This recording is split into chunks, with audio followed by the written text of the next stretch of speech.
is up, world? Welcome to Apocaflix NOW, coming to you from Sacramento, California. I am your host, Jacob Bartley, and I am joined by Brian Avalosino. What is up, man? Nothing, just ready to do round two. Yes, round two. Unfortunately, we had a previously recorded episode, and due to no one's fault, it's technology's fault.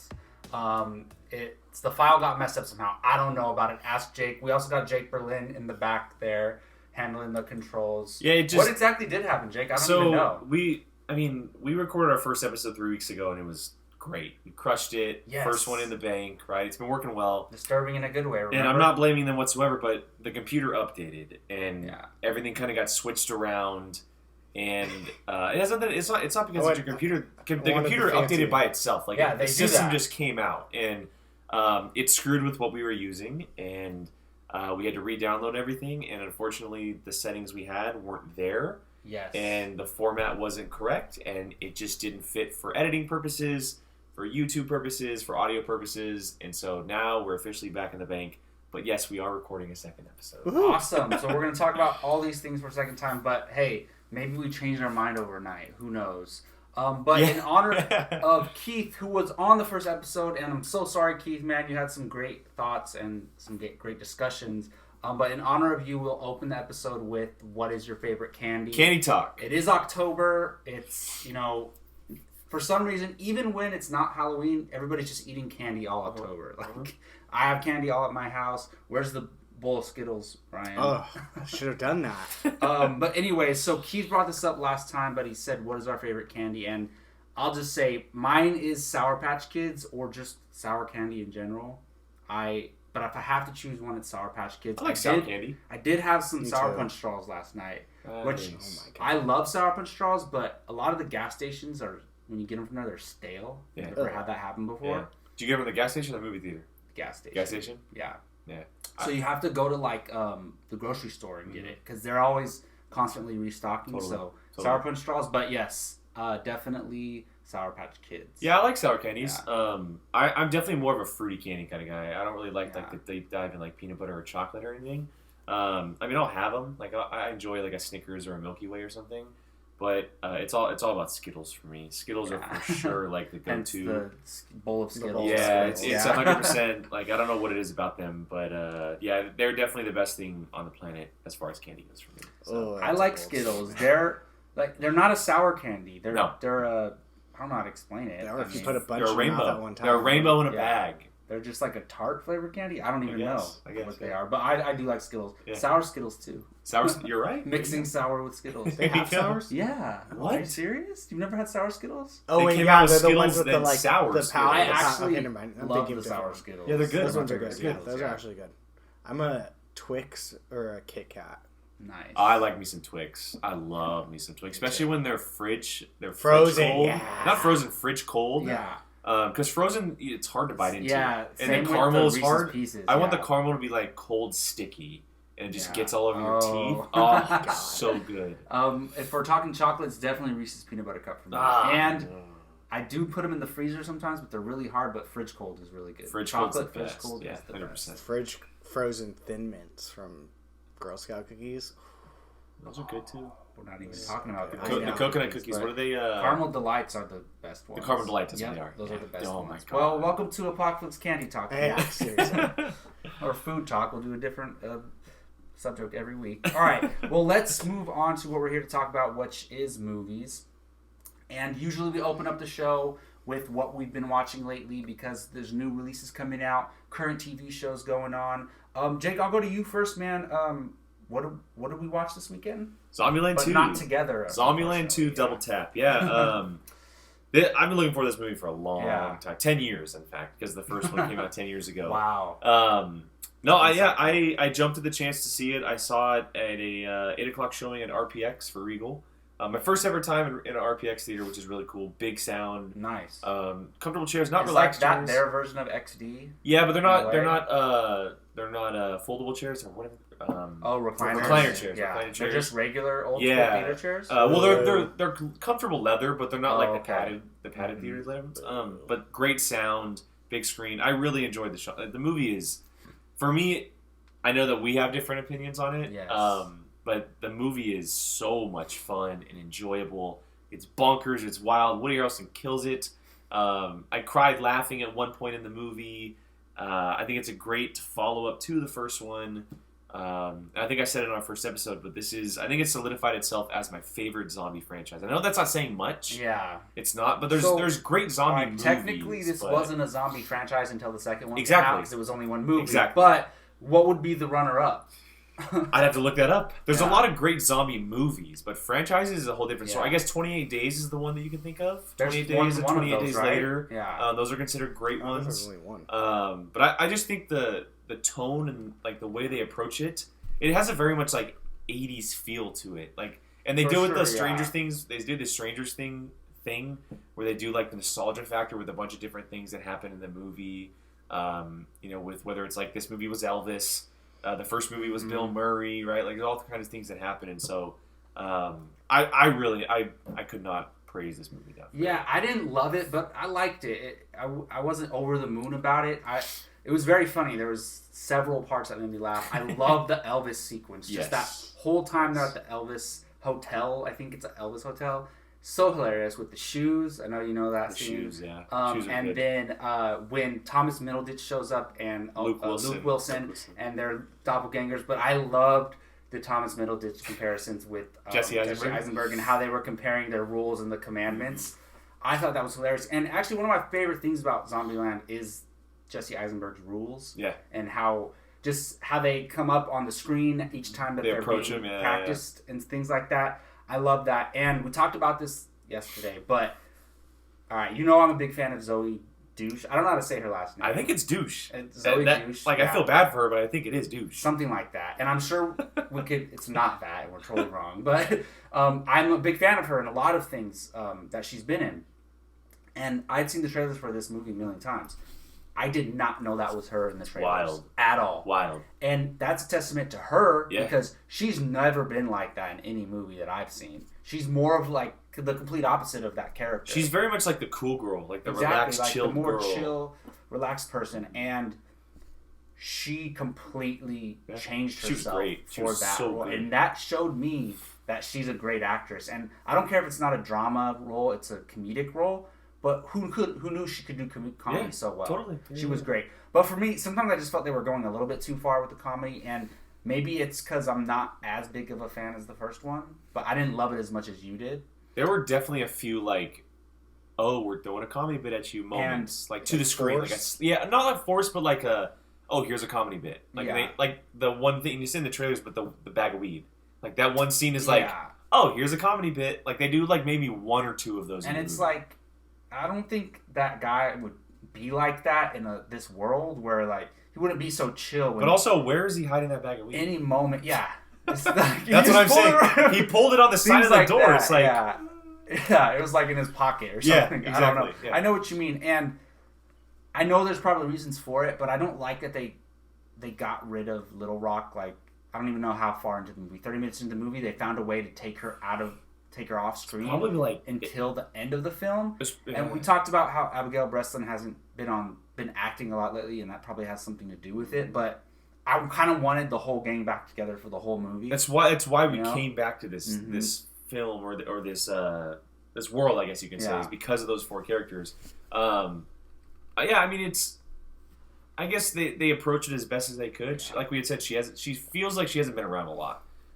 In those moments in the scenes, you could tell that she's not up to par with the others. Yeah, she was pretty stiff. But it's not her fault. I agree with you that the disappearance was a little odd, but I like the way they kind of filled the gaps with Middleditch and Luke Wilson or Rosario Dawson. Because we probably wouldn't have got as much of that if she was around. Yeah, exactly. And it did make for some great moments with Woody Harrelson, like when he found out who she's with. Oh, dude. Yeah, and it also opened way for Zoe Douche. Woody Harrelson is the best part of this movie. Yes. And look, everyone else is good, but everyone else, like, he's trying the hardest in a good way. Like, he's giving the best performance as an actor. His lone wolf speeches are the best. When he's like, I'm a lone wolf. I need to go off on my own, do my own thing. And that's the thing. Like, I don't know how I feel like it's so nonchalant. Like, he just leaves and he's like singing, and then I gotta go back and help them. Like, it's just so it is in a way so good. In a way, Zombieland was always a spoof movie of zombie franchise, zombie films. So I guess when I say it feels like a spoof movie, that's not a bad thing, I guess. No, not at all. Not at all. Yeah. In a way. They're a great Ryan, success. I know you haven't seen Zombieland yet, but what have you been watching? For me, I've been watching a lot of streaming shows. So for me right now, I finished the whole third season of Man in the High Castle. Yes, which I need to watch based on your recommendation. Yeah, it's wild. It's a wild show, and not like anything really you have on TV. And Amazon pulls out good shows, and this is definitely one of their good ones. And I mean, it's coming to an end this coming season, the fourth one, so November 15th, which is not far away. So, but yeah, no, it's a good show. Watch it. Yeah, it's awesome. I really enjoy it. It's a thinker. You really have to like pay attention to what's going on, and it does take a few episodes to kind of like really get into it. Like each season too. Yeah, and we talked about it when we shot this beforehand, but it's one of the very few shows that take the approach of we're not telling a story each season, we're telling one overall story. And so they have 40 plus episodes, and they're essentially breaking those 40 plus episodes into 10 episode seasons. Yeah. And the last episode of the previous season is literally a build up and right into what happens the first episode of the next season. So that's enjoyable because I think you may have mentioned it, but if for someone who hasn't watched it, it might be smart to wait for the fourth season and just binge all of it. That's what I told him. By the time the next one comes out, if I started now, it would come out already. Yeah. And honestly, like, I took probably like a year gap between like season 2 and 3, and I had to sit there and watch like the first episodes of season 3 and being like, did I watch season 2? And I was like, I finished season 1, right? So it's like, I think it's a good show to just all at one time. Yeah, I binged 1 through 3 last year, and I wish I would have waited until this year, because it would have been cool to kind of have just a small break before the fourth season, because there's a lot that happens, and you want to make sure you kind of know everything. Yeah. But it's I mean, the world they approach it with, the new Reich on the East Coast and Japan, and Nazis winning the war. For those people who don't know, it's like an alternate reality. Like, what if Germany won World War II? Exactly. What would the world look like after that? We are the lower society in the world. Japan's taken over the West Coast. And you Germany guys said has the East Coast. For some reason, the world is more technologically advanced because of that. In aspects, like they have hyperspeed trains. They have, crazy. it's very. I mean, they're figuring out time travel type of stuff. It's weird because like it seems like super old and like they're in old times, but like he said, they have high speed rails. They have jets. So I'm sure there is this, but is there somebody or some group who's trying to like overthrow the current government? Yeah, the Resistance. Yeah, I don't know anything about this. It's a crossover with Star Wars. They're called the Resistance. Yeah. Really? Yeah. Interesting. Poe Dameron's supposed to show up in this season. Are they really called the Resistance? Yeah. Yeah, interesting. And are those all American characters, or is there a mix of American characters? For the most part, nations? It's all Americans, but it's a mixture of Jews and there's some Japanese people in it. It's basically, the way you can describe it is it's the people that it's the allies. Yeah. Well, so it's also all the ally countries. Just not all. I'm not going to spoil anything, but it's a group of people that have figured out what has gone on with what we're seeing through our eyes. Okay. And it has to do with film tapes and like the Man in the High Castle, which is why they call him, etc. You find that out very early on. But yeah, it's the majority Americans, but a mixture of people. Yeah, you do get like a few Europeans. I've been wanting to watch it since it came out, so it's I can't wild. wait to check it out. It's a wild show. It makes you think. It, like he said, it's a big time thinker show. Like, sure. Yeah, I need something new to watch. I just finished watching Sopranos, which was awesome. I highly recommend it if you haven't seen it. And then I'm watching Lucifer right now, but I'm almost caught up. So then I'm going to have to wait for season 5 to come out, which will be the last season. But I love Lucifer. All right, so that being said, let's move on to our hot take of the week. Now, we did talk about this a little bit, or a lot actually, on Nerd Nation, our comic book related TV and movie show. Go ahead and check that out. We talked a lot about the Batman and all the news that has been coming out about it lately. Primarily that Zoe Kravitz has been cast as Catwoman, a.k.a. Selena Kyle, and Paul Dano has been cast as the Riddler. And We also have rumored castings of Jamie Foxx and Giancarlo Esposito, and we also have learned that Michael Giacchino is going to be scoring the film. So, Brian, let me ask you, out of all this news, what is the thing that stands out to you the most that you're most looking forward to? And I probably can guess what it is. Well, I mean, I've never seen Paul Dano in anything. This has been the running joke the last week. That's true. Yeah. What if it was like Paul Dano? Yeah. So, I mean, I'm kind of like thrown into picking Zoe Kravitz, but I mean, she's perfect. She's absolutely perfect. For Catwoman, yeah. Absolutely perfect. Like, she's going to kill this role. And Keith, like Keith said, when he found out, he goes, no one will ever play Catwoman ever again. He's like... Yeah, Keith loved his casting, by the way. And the Paul Dano casting. Yeah, so for me, definitely her. She's going to freaking kill this role. And she's perfect, I think, alongside Robert Pattinson, too. She's the most unique Catwoman for the character so far. She's the most different out of all of them. Like, you can... If Anne Hathaway was given a chance to play Catwoman more in a movie, she probably would have been much more similar to Michelle Pfeiffer. This one's going to by far be different from those two, but also be very comic related. And we talked about Under Nation, but we hope that it stays close to the Batman and Catwoman relationship, yes. And that kind of takes a forefront for those characters, because Matt Reeves is very, very good at making a blockbuster style movie that's character driven. And with these type of actors in it... He did it with ape characters. Exactly. And so I do think that'll probably take the forefront. She is a perfect casting for the role. I love Paul Dano as Riddler. He fits the role perfectly. I know Jonah Hill would have been a cool Riddler, but Paul Dano just looks like a Riddler. I do want him as Riddler. And so I'm very happy with that casting. It never would have popped in my head, which is cool. It's a very out-of-the-box casting, and that's what Matt Reeves is good at. And then if Giancarlo Esposito and Jamie Foxx happen, all on board for that would be amazing. And who knows who they would be playing. I mean, exactly. We have ideas. We have guesses about Alfred, maybe, yep. for one of them. Yep. Obviously, I love both of these castings, the confirmed ones. Zoe Kravitz, just look up the fan art of her and Robert Pattinson together. Like, every time they put photos of them together, it just looks amazing. They're going to be perfect. It's their chemistry on screen. We don't know, but I'm guessing it's going to be amazing. It's going to be awesome. They're both kind of like quiet, reserved type people. And that's kind of how Batman is. Yeah. So that's going to be interesting to see. One thing we didn't talk about, we're going to get to see Zoe Kravitz get involved in some action, fighting. You are correct. And obviously it's probably going to be stunt doubles, but still, we're going to be able to see her as an actress be involved in a heavy action role, which I don't think we've seen thus far. So when we've recorded this previously, I ran through her filmography. The movie that I forgot to mention is she played Angel in X-Men First Class. You are absolutely correct. Yeah, I didn't realize that. I forgot about that. She has done a little bit of action, not a whole lot, and a comic book movie. Exactly, yeah. And then she obviously voiced Catwoman for the Lego Batman movie, which she's connected to the role previously. But as far as action goes, that and probably. Depending on how much she was in it, the Divergent movie, she's done a little bit of action. Yeah. So she's. I can't believe I forgot about the X-Men First Class thing. Totally spaced on that. Yeah, her. And Angel was an important character in that movie. Yeah. Because she turned at one point in the movie. I remember when that's true, and then I remember how they recruit her. Yes. The Magneto and Professor X recruit her, which is a memorable scene. Yeah. When she shows her wings and everything. Yeah, that's a good call, man.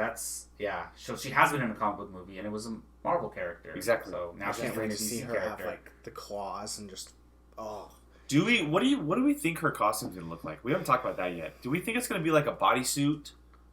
Eventually, I could see. It depends where she's at as a character. We've talked about this. Is she gonna be Catwoman already? Just as soon as the movie begins, she's been doing this for years, or does she kind of become Catwoman? And what is Catwoman? Catwoman. It's not like in Batman Returns, right, or the Catwoman movie, which we should all forget about.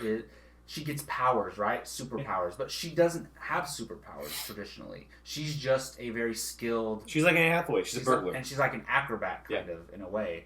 And so I would rather see that. I don't want to see any superpowers from her.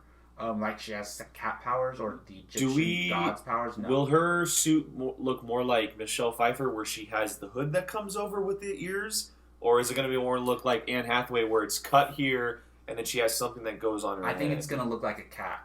It's gonna actually, so the full-on thing. Mm-hmm. Okay. I think eventually, because a lot of people didn't love that they did that in the Christopher Nolan movies. Like I thought it was cool because in his world it yes. Well, it depends on the tone we see too. I think she's gonna have a suit that I hate comparing it to Marvel, but like Scarlett Johansson in Winter Soldier type, where it's like.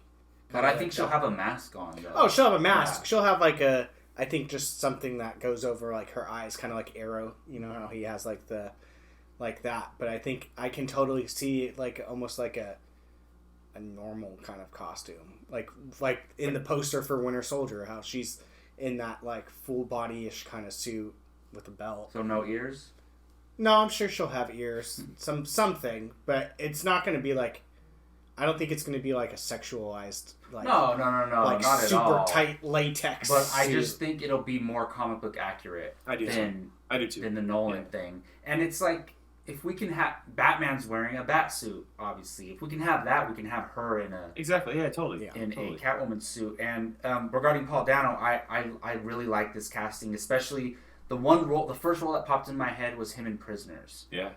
Because that was a very creepy role. And not that Riddler's creepy, but there's something off about him, and I think that can play well into the Riddler character. And we talked about him. He's a great actor. He was considered for Oscar consideration from that one Love and Mercy, when he played Love and Mercy, played the guy from the Beach Boys. He's been in a lot of different things here and there. Yeah. And I like this casting because it's low-key. Like if it was Jonah Hill, it would have been very distracting. Whereas as this Paul Dano playing the Riddler, it's going to be more low key and more subtle and more realistic. I think he's going to just be in like a darkish green suit with and his costume, he's not wearing the bright green with the question marks. That'd be pretty cool if he was. He may have like maybe it's like a handkerchief that has a question mark. Yeah. And then you mentioned his cane. Yeah, I think it's just going to be like a nice, or maybe the top hat has a question mark on it. You know, like a blazer, and when the inside's designed, question marks on right the inside. there. That would be pretty cool. Totally. I think it's just gonna be like a basic green suit. But I can see like dark green. Just are his green. colors green and purple? Yeah. So like the Joker. I guess. Essentially. Yeah. It's a bright green. Yeah. Joker's much more dark green. Yeah. Correct? It's like a bright green with. Yeah, I'm excited to see what they do. It's almost like a pink almost. I'm pumped to see what it looks like. So. And it fits because we didn't know officially we were getting Riddler, right? Until this casting was announced. It was never official. And we talked about this before, but it totally fits with the mystery detective angle of this movie that we're supposedly going to be getting. Can't really talk much about Jamie Foxx and Giancarlo Esposito, but if either of them were cast in any role, I would be happy with it. But I'm curious how the Michael Giacchino score is going to turn out. Yeah, I mean, we talked about it, how most of his scores, they kind of have an upbeat vibe to them, like Star Trek or some of the Pixar movies. Exactly. He did do one darker film in Rogue One that kind of had a slower tone, and that wasn't as received as the other Star Wars movies were. But granted, it was the first ever one that John Williams never did, and it probably had a very high standard to live up to, obviously. I'm excited. I really am. I think that he is a great composer. He's one of the top 3 composers currently working, and it makes sense. It seems like those 3 guys work on everything. Yes, well, and he worked on War for Planet of the Apes with Matt Reeves, so it just makes sense. Yep. He understands what Matt Reeves is going for. They have a prior connection. I think it fits very well. So I'm all on board. Well, and I feel like Matt Reeves, not that he's going to have approval of the score, but I feel like he's going to show. Yeah. Giacchino's going to show him the score. Like, is this what you're looking for? I wouldn't be surprised if Matt Reeves is in the room while he's scoring. Because they're going to be watching the footage and scoring the movie. Yeah, so, totally. Yeah. Well, Apes didn't have a upbeat. That's true. Happy. That's true. But there were moments of like it was much more of like a. No, I mean you're right. Out of the 3, it was definitely had a somber, but it had a somber score. You are correct on that. Did all 3 of those? Or no, he just did War. Okay. Which is and that one had a very there's a score piece in that film that is unbelievable, and so I'm very excited to see what he does with the Batman theme. A Batman theme by Michael Giacchino? Like, are you kidding me? Yeah. Dude, all on board. It's going to be awesome. No more villains? Do I want more villains?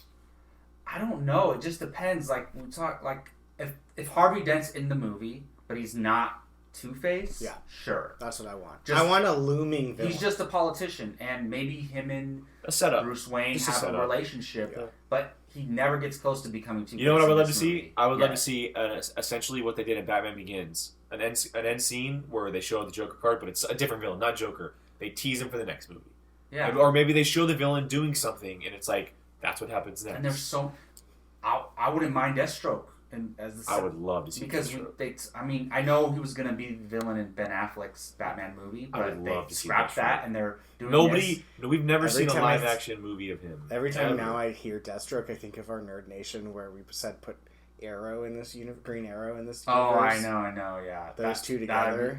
Hey. Well, for the next movie, you can have Catwoman and Batman go up against Deathstroke. I think that's pretty cool.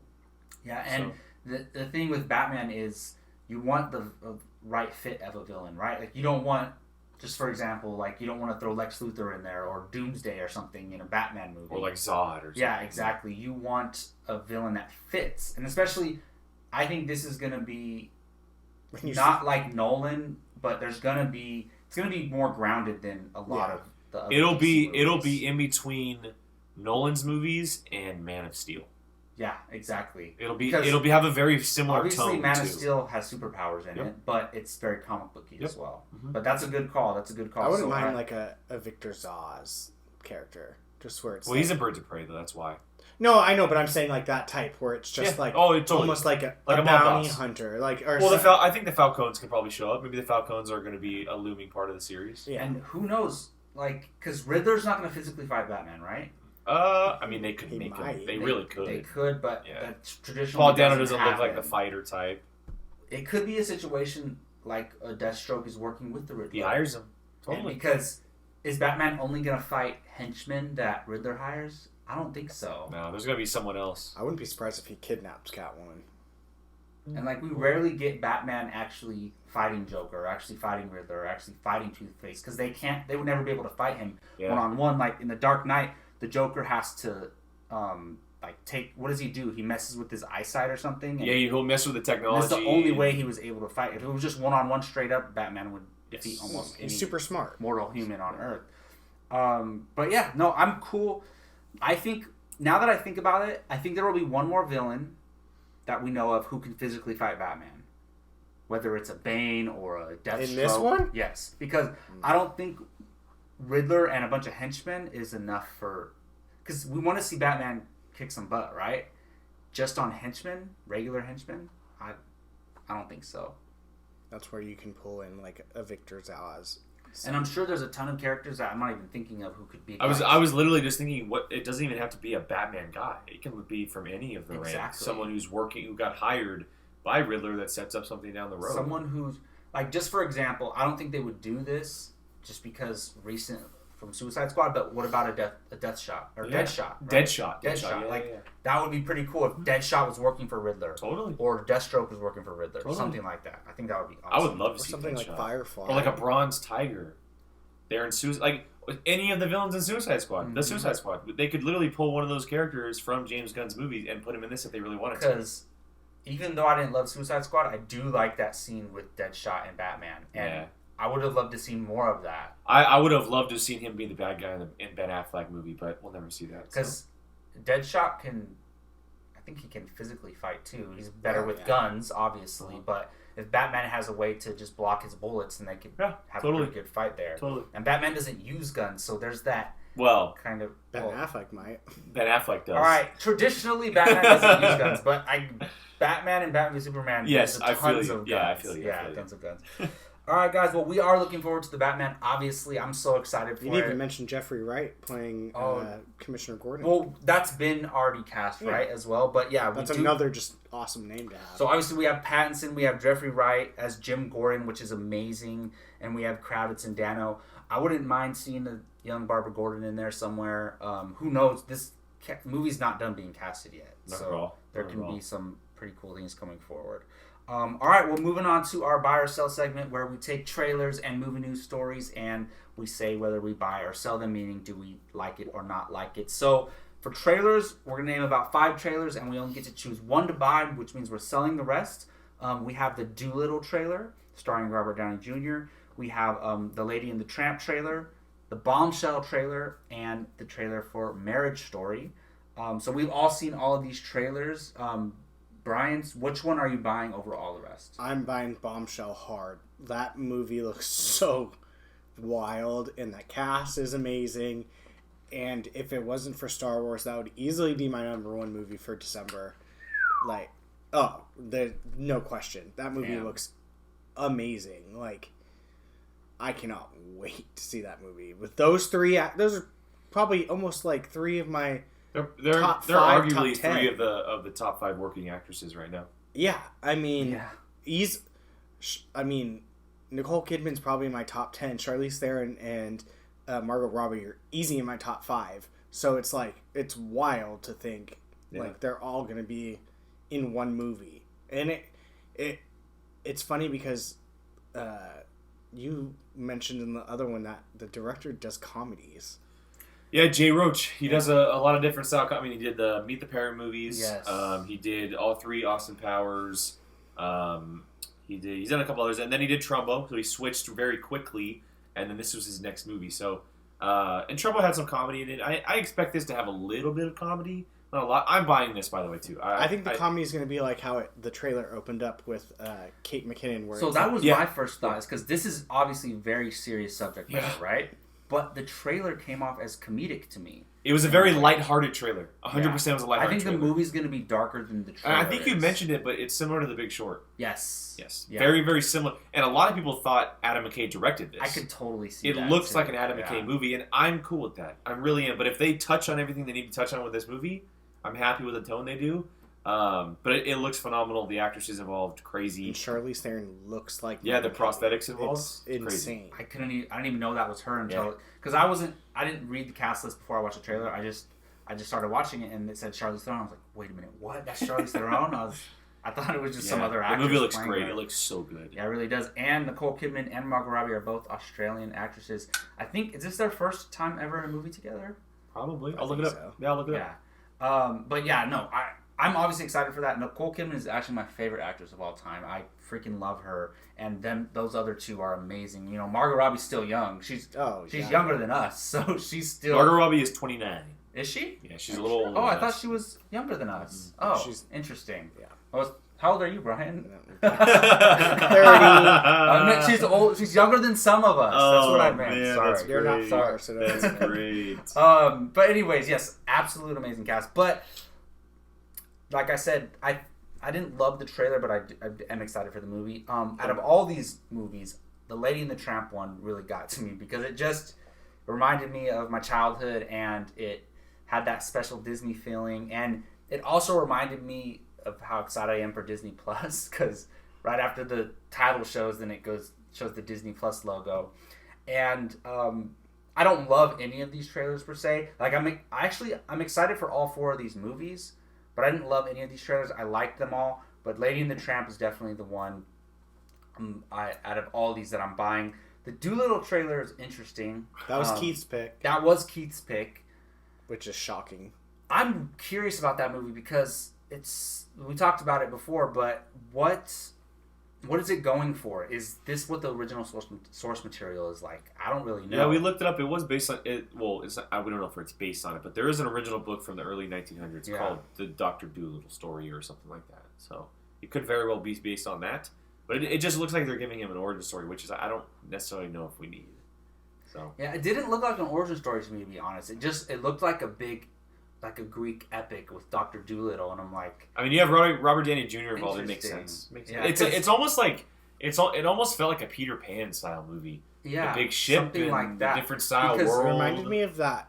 Oh God, I can't remember the name of it. The Imaginarium Dr. Parnassus. Yeah. That mess of a movie. That I kind of got that vibe. I've just never seen like a franchise or a property go where you can do the originals are family comedies, right? There was 2 of them, right? Yes. They're spin-off, like they're family comedy films, right? And then this is like an epic adventure film, and it's the same character. Yeah. Which I guess all you need to stick to is that he can talk to animals, right? Yeah, as long as you do that, it can be. Which they barely showed in the trailer. Yeah, they showed it about once or twice, but yeah, they didn't show it very much. It's their major selling point. And I want to know how he's going to fight a tiger at the end.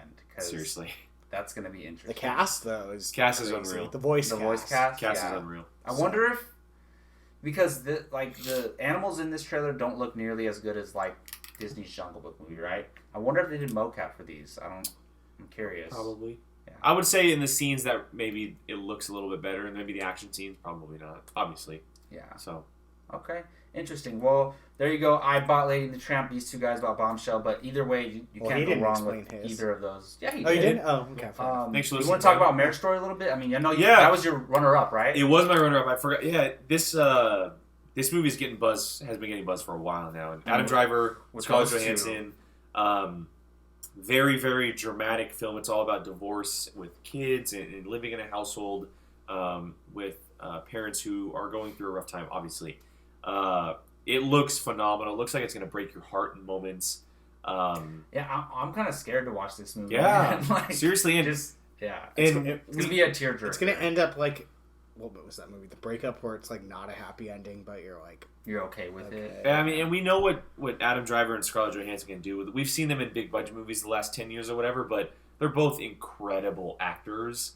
And they I've can been really waiting for ScarJo to get some Oscar love. They can really bring out. Yeah, she will. She deserves it. They can bring out some emotion if they need it to be, and I think it's going to be a film that's going to be talked about for the coming months when it comes around award season for sure.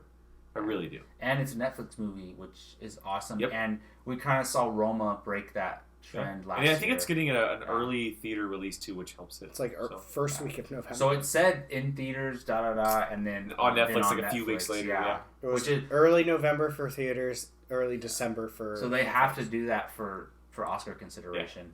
But I'm hoping, because normally when they do that, they only play in LA and New York. I'm hoping I'd be down to go watch it in theaters. 100%. I would much rather see this in theaters. Because I focus more when I'm in the theater, obviously, because there's no distractions. But I definitely want to go see that. And, man, we really need to go to Tower Theater and watch some of these. I know. Like, is Jojo Rabbit playing right now? No, not till November 1st. November 1st it comes out. It reaches... It's out out in LA and New York. I'm thinking of The Lighthouse. Yeah, you're right. I want to go watch The Lighthouse if we can. It might be out. Maybe. That movie looks scary. Hey, it's Robert Pattinson. Get ready for Batman. William Dafoe. Get ready for Batman. All right, so next up we got a few news stories here. So apparently Robert Zemeckis is directing a live-action Pinocchio film for Disney. For me, I'll go first. I'm going to sell this for a couple of reasons. I don't know that I want to see or that the audience is dying for a Pinocchio film right now.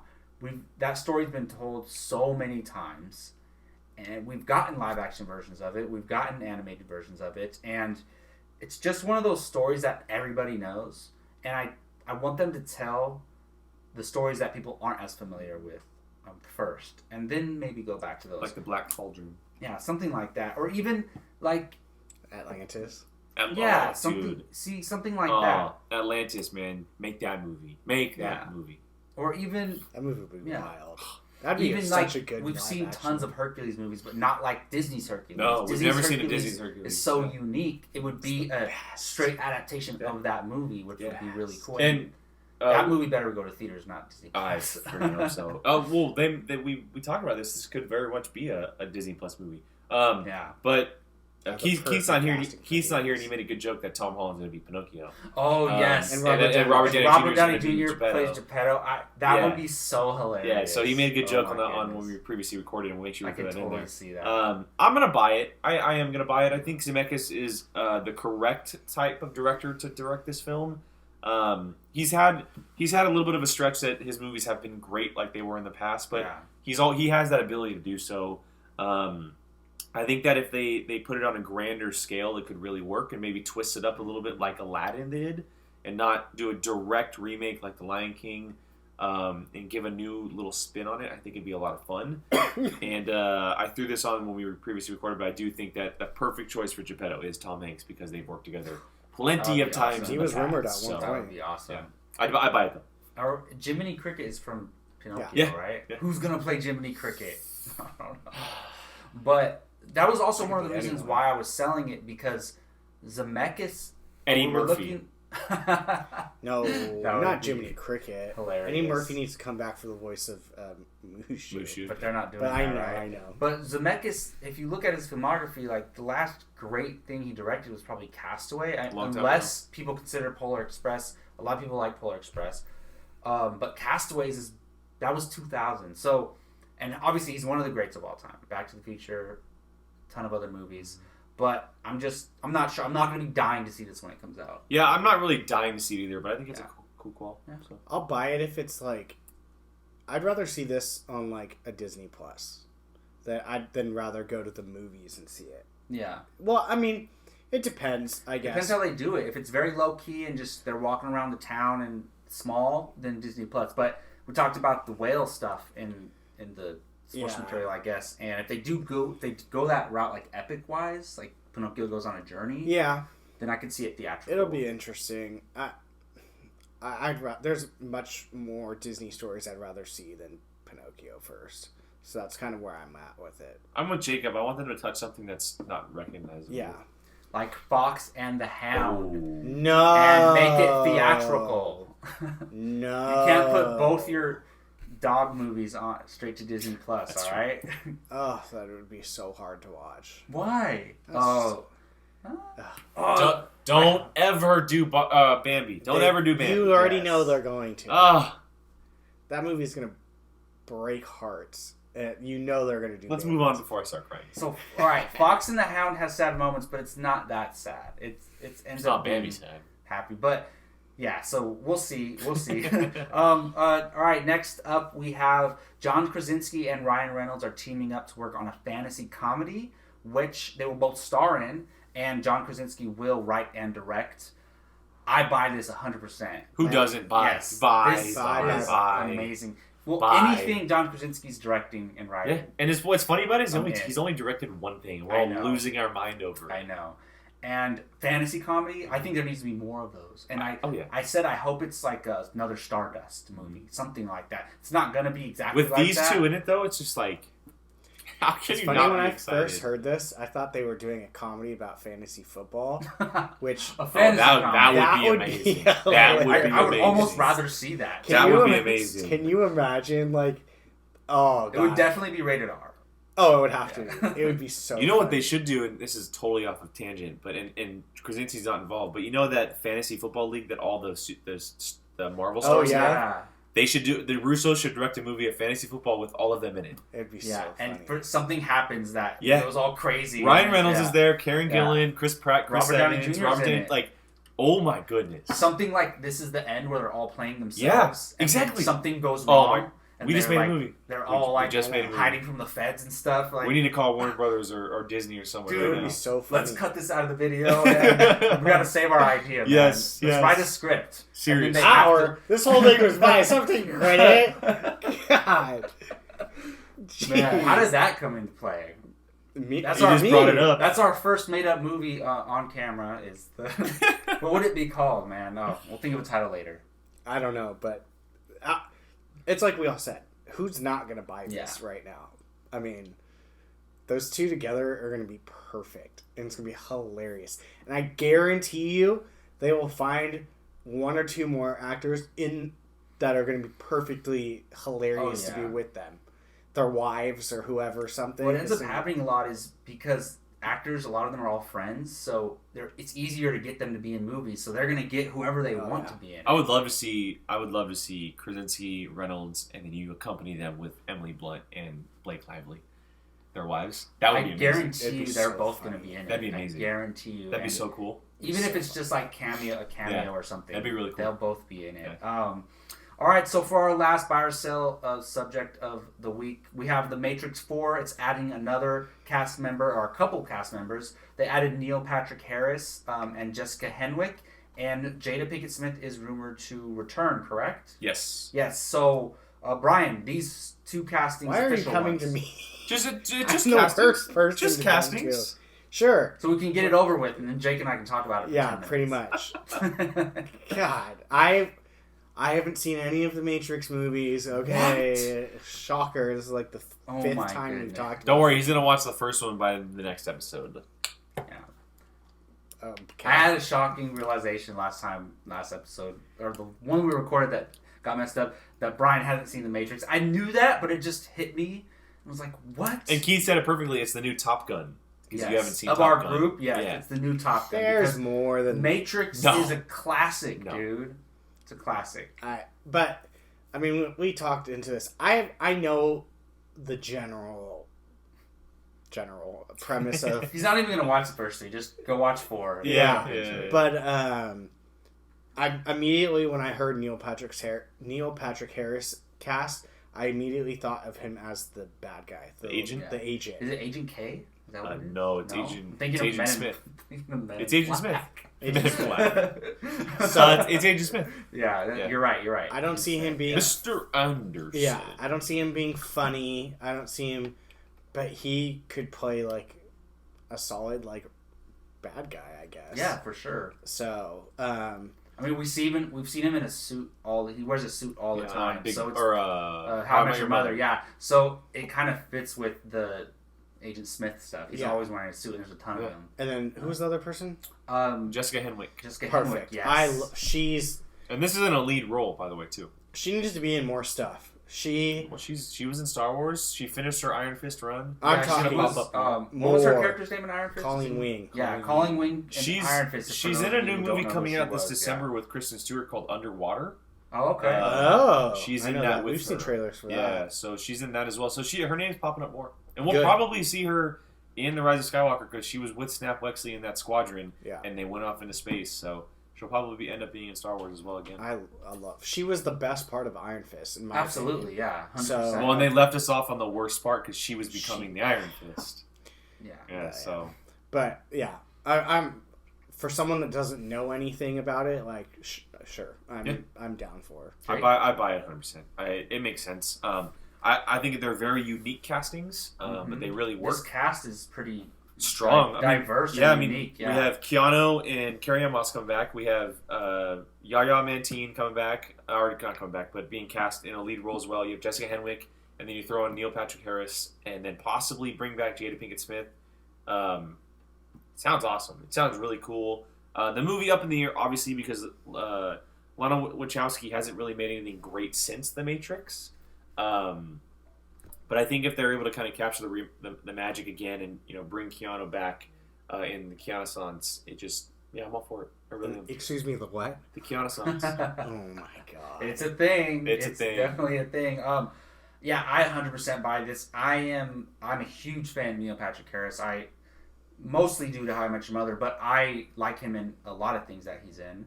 Gone Girl. And also, he can do dramatic work as well. Gone Girl. He was in Gone Girl, which was a pretty important role, I would say. Yeah. Not a big role, but an important role. Yeah. And Jessica Henwick, ever since Iron Fist, I was like, this girl deserves to do something. She deserved to be on Daredevil, not Iron Fist. Yeah. I always said, like, look, continue that world. If they were going to continue with that world, continue it, do a Defender Season 2, which she's Iron Fist. And Danny Rand just is off in Europe with his best friend, and they're fighting villains like they showed at the end of Season 2. Something like that. Because obviously, and nothing against the actor who played Danny Rand, but he wasn't working. A lot of people agreed with that. And she was amazing. And I always think of those scenes in Season 1 when she's going to like the underground MMA matches, and she's just whooping badass big dudes with huge muscles. Like she's just her so good. Wasn't she a different alias in the comics? Wasn't she like White Tiger or someone? I'm not sure. Am I mistaken? I don't think she was White Tiger. I think so. Okay. But she was part of the. I was just asking. Her and Misty Knight were the. That's what it was. I know what you're talking about now. Yeah. Something Dragons, I think. I know what you're talking about now. Yeah. Oh, okay. Yeah. So I'm more excited. Like, honestly, other than original cast members, she's the casting I'm most excited about out of everyone. Oh, if from not knowing, I'm attracted to this just because of her. Yeah, and she's gonna. They said lead role, so she's gonna have a big role, and she can do action and martial arts. It's awesome. So, It's awesome. Yeah, I cannot wait for this.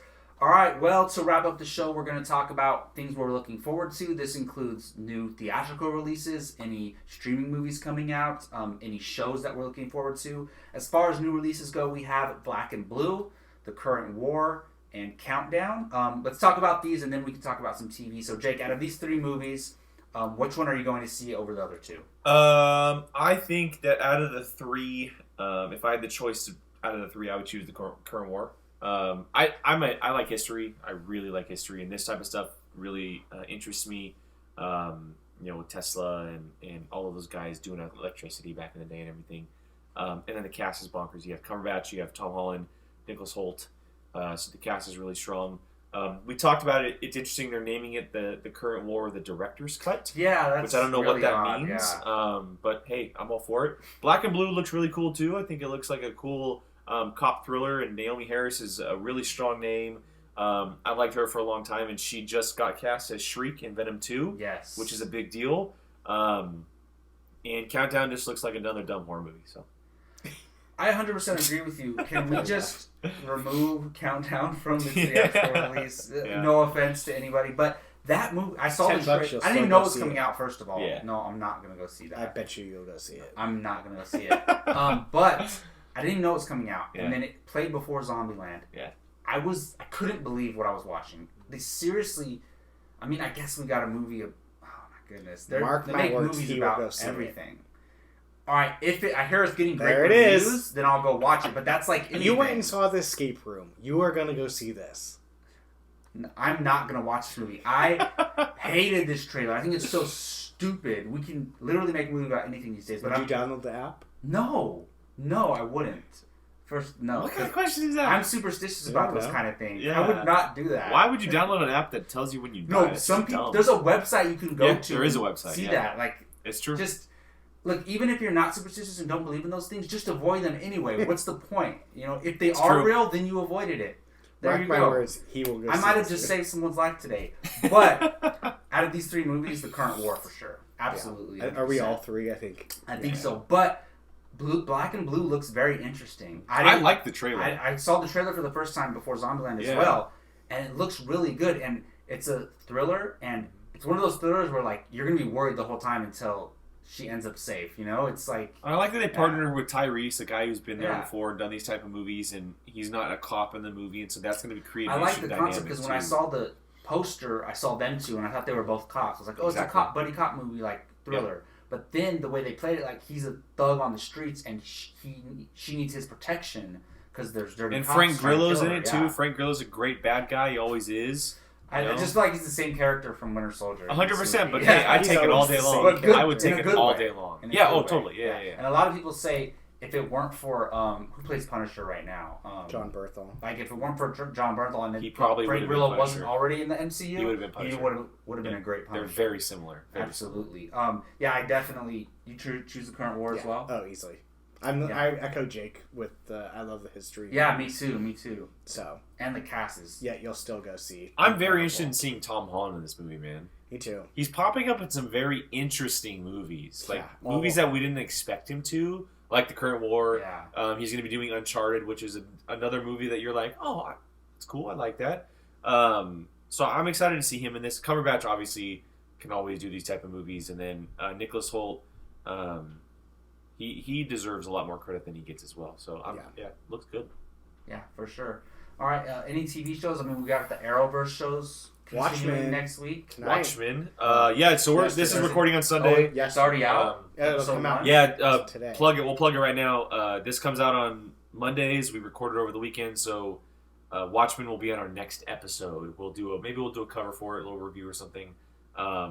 That's probably the one thing I'm looking forward to this week, majorly as far as TV goes. Because it's new. Too. Yeah, but I'm really interested in where Arrow's going because literally Crisis literally happened. Yes. And so I'm interested to see what they do. For the most part, episode 1 was amazing. I'm gonna be. For the most part, it was amazing. The flash forwards were stupid. I have a feeling that each episode is gonna be an homage to each season, essentially. I think so too. I feel like this season might bring back this episode might bring back Deathstroke. We might see Manu in a way that makes sense because it's kind of like a reunion. Yeah, the whole season's like a reunion. Like maybe the Monitor is making him go back and do things differently to get these certain things, different perspectives. Yeah, I can't like that. It's awesome. I'm really excited for it. I can't wait to see you lose your mind when the Smallville episode comes. Dude, don't even get me started. I'm rewatching Smallville right now too, so that's just gonna be more fun. So that's the crossover though. That's during the crossover. And I just found this out, but the crossover it happens on the mid-season break for holidays. The 3 episodes of Flash, Supergirl, and Batwoman, and then it ends after the break with Arrow and Legends. Really? There's a month and a half of break. 5 episodes? There's 5 episodes. And the final 2 episodes, they air back-to-back. That is awesome. Arrow and Legends back-to-back. It's like a big movie. Yep. That is so awesome. And that's Arrow. Those are Arrow's last episodes. Legends is the last? Legends is the last one. So Legends always is the last episode of the crossover. Arrow's farewell is going to be on Legends of Tomorrow? I don't know. They kind of treat it, when they do the crossover, it's almost like it's not even that. They're not even their shows. They should be called something else, but they can't, logistically, obviously. It's like the Defenders. Yeah. It's like they're all just there. Yeah, it's kind of cool, but they usually focus more on that person, that character. I think this might be a little different. Yeah. But I think... Well, the thing is, I like this because Legends weren't in the crossover last year. So I have a feeling, because it's the first time that's ever the first 5 episodes, obviously, and I'll go quickly, but I have a feeling that the Arrow episode is where most of everything is going to happen, and then Legends of Tomorrow is going to be like the fallout and the pickup, and possibly like the farewell. It's going to be a major farewell to Oliver. The Far From Home to Endgame. It's going to be a major farewell to Oliver for sure, because his series will be done after that. He only has 10 episodes, and that's where it ends. And that's heartbreaking, but like you can't go forever. It's 8 seasons. One of the best. Well, and they chose to end. They didn't end when someone told them to end, which is always a better thing. I don't see where it goes after this anyway. Exactly. It's time. Yep. It's time. And we still have the rest of the other shows. And honestly, unless it's a situation where his goodbye was perfect, and I don't want them to ruin it, they could bring him back anytime they want. Unless they kill him. They really, very true. Well, that's not true either. They're not going to multiverse unless they delete. Well, it wouldn't be our Oliver. Yeah, true. Yeah, but I'm saying we could see Stephen Amell again. Totally. In this world. I'm looking forward to Watchmen. Definitely. Arrow, out of all these, every week Arrow is the most thing I'm looking forward to most. But other than that, I'm really looking forward to Batwoman's episode 3. Mm-hmm. Episode 2 was incredible. I'm really starting to get on board with this show. And I didn't think I would. I was iffy about it at first. Didn't love the first episode, but now I'm really invested into it. Totally, I feel you. Yeah, CW is doing some good stuff. Yeah, they're solid. Dig it. Absolutely. Minus Flash.